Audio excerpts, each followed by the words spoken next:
রাষ্ট্রপতি একাধিক কথা বলেছেন, পাশাপাশি যে মুসলিম সম্প্রদায়কে এগিয়ে দিচ্ছেন আপনি যে দাঁড়িয়ে থাকেন। মুসলিম সমাজকে রক্ষা করার মরাল ডিউটি আমার।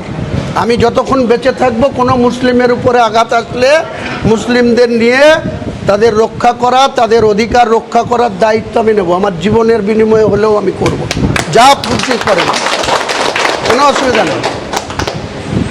আবারও গ্রেপ্তার হলো দুজন, মুখ্যমন্ত্রী বলার পরই দুজনে মোট 12 জন গ্রেপ্তার হলো। এতদিন পুলিশ কী করছিল? সবাই জানে মমতা ব্যানার্জির বাইরে মমতা ব্যানার্জি আমলাতান্ত্রিক সরকার চালাচ্ছিল বলেই তো আজকে বাংলার মানুষ তাকে বিরোধী আসনে পাঠিয়ে দিচ্ছে। সে নিজেও হেরে গেছে। 24 জনের বিরুদ্ধে এফআইআর হয়েছিল, যদিও এফআইআরটাও এই যে তামান্নার মা, তিনি সিপিএম করেন, তার পরিবারটা পুরো সিপিএম। মুলামদিতে বাড়ি, আমার বাড়ি থেকে 18 কিলোমিটার দূরে, গঙ্গা পার হয়ে ওপারে বাড়ি আর আমার এপারে বাড়ি।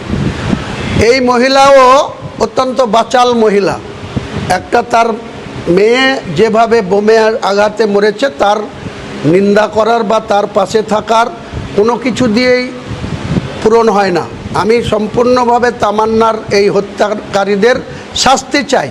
কিন্তু বোমটা কারা মেরেছিল, কজন মেরেছিল?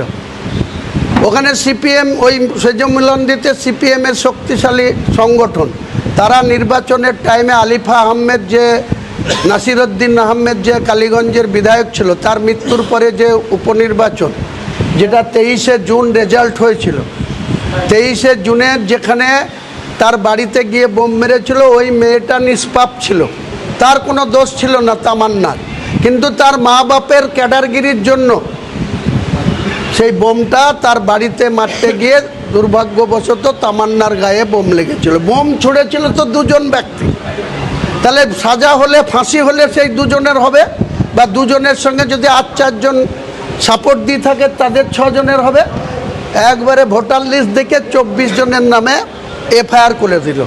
তাহলে পুলিশ কেন এতদিন করেনি? এখন নতুন মুখ্যমন্ত্রী অ্যারেস্ট করাচ্ছে। এই ডোমকলের এমএলএ রানা, তাকে সাথে করে নিয়ে গিয়ে তারপরে যে আনিস খান হাওড়ার, তার বাপও গিয়েছিল তার ছেলের খুনের বিচার চাইতে। তার ছেলেকে কারা খুন করেছিল? ছাদ থেকে সিভিক ভলেন্টিয়ার আর কনস্টেবলরা ফেলে দিয়েছিল। কতদিন আগে? 2.5 বছর আগে। আর এটা 23শে জুন 2024, 25, 23শে জুন 2025 বাই ইলেকশনের রেজাল্ট হয়েছিল।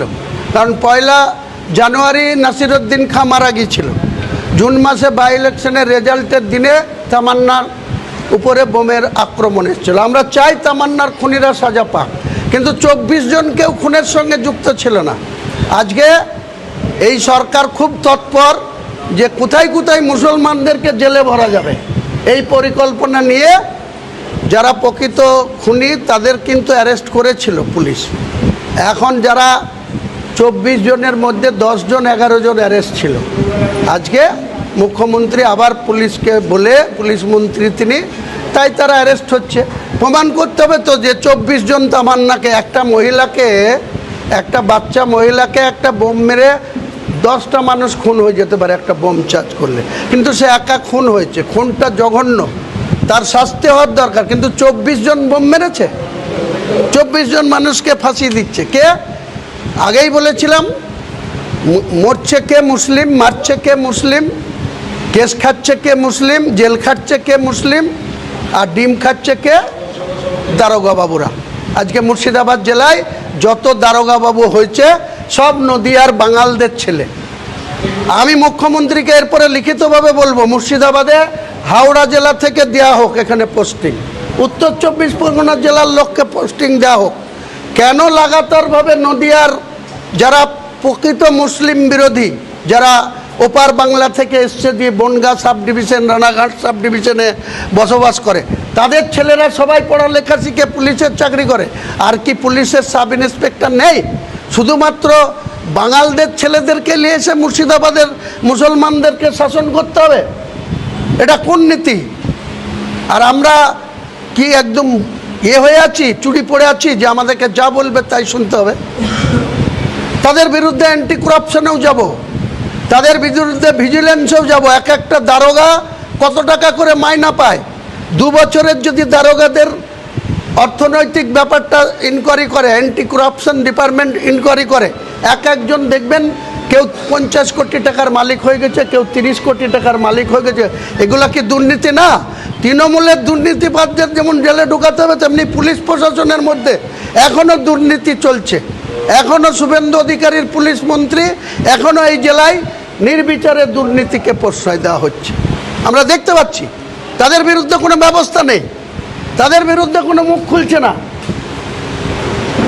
আজকে মুর্শিদাবাদের মতো জায়গায় একসময় বুদ্ধবাবু বলেছিল যে অন্ততপক্ষে একটা দারোগা, একটা থানাতে যদি 8 জন অফিসার থাকে 2 জনও মুসলিম অফিসার থাকবে। তা আজকে আমরা মুর্শিদাবাদে 27টা থানা, কোনো মুসলিম ওসি নাই। যা 2-1টা ছিল তাদেরকেও ফিনিশ করে দেওয়া হলো পরিকল্পনা করে। একটা কাউসার ছিল নওদায়, তাকেও সরিয়ে দিয়েছে, বনগা পুলিশ লাইনে ফেলে রাখা হয়েছে। এখানে মুর্শিদাবাদের একটা ছেলে খুরশিদ আলম রেজিনগরের ওসি ছিল, তারপরে সাগরপাড়া না এতে ছিল, হ্যাঁ, সেখান থেকে তাকেও গ্যারেজ করে দেওয়া হয়েছে।